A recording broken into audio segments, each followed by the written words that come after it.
Hello, কেমন আছেন সবাই? আমি গ্রামে সুন্দর বের হয়েছি। দেখেন কত সুন্দর পরিবেশ। ধান গাছ লাগিয়েছে অনেকে। আর এদিকে পাট ক্ষেত লাগানো হয়েছে। পাট ক্ষেত না, অবশ্য এটাকে শোলা শোলা বলে, এটাকে শোলা গাছ বলে।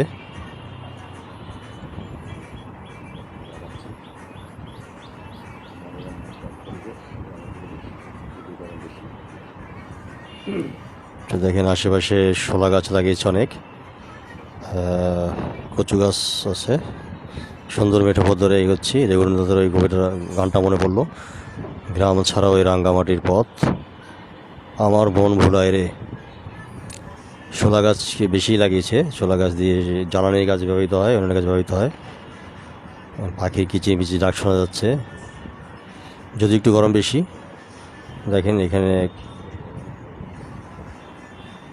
বড়ই গাছগুলো তারা এখান থেকে বড়ই বড়ই হবে, এগুলো তারা বেচবে। তো এখানে দেখেন তাল গাছ দেখতে পারতেছি, আম গাছ, কাঁঠাল গাছ, লিচু গাছ সবই তারা শীর্ষের সমর্থন ব্যবহারই তারা করতে পারতেছে। পরিবেশটা সুন্দর, একটু গরম যদিও। এখানে ফসলি মাঠ। এখন এই এই দুর্গাপূজার সিজনে ধান গাছ তেমন একটা লাগানো হয়নি, অন্যান্য গাছ লাগানো হয়েছে। খোলা মাঠ, দূরে বিদ্যুতের টাওয়ার দেখা যাচ্ছে, হাইওয়ে রোড দেখা যাচ্ছে। সো আমি পথ ধরে এগোচ্ছি, গ্রামের পরিবেশ উপভোগ করতেছি। মনটা ভালো হয়ে যায় গ্রামে আসলে।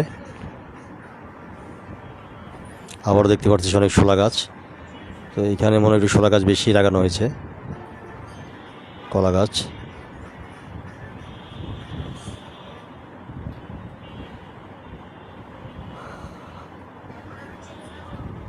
এখন দুপুরের টাইম, একটু রোদে আছে, গরম আছে, সেজন্য একটু মোটামুটি।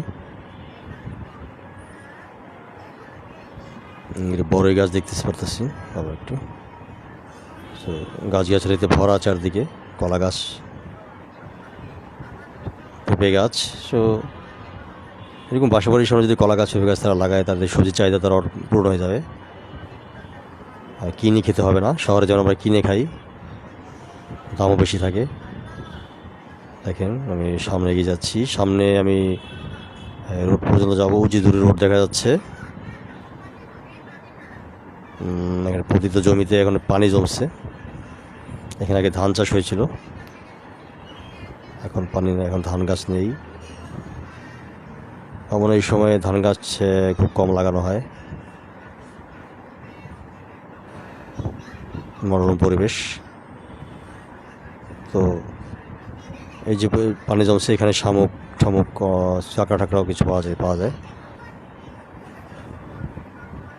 আসলে গ্রামে না আসলে বোঝা যায় না যে কত শান্তি। শহরে দালান কোঠার মধ্যে থেকে কোনো শান্তি নেই। এখানে আসলে বোঝা যায় যে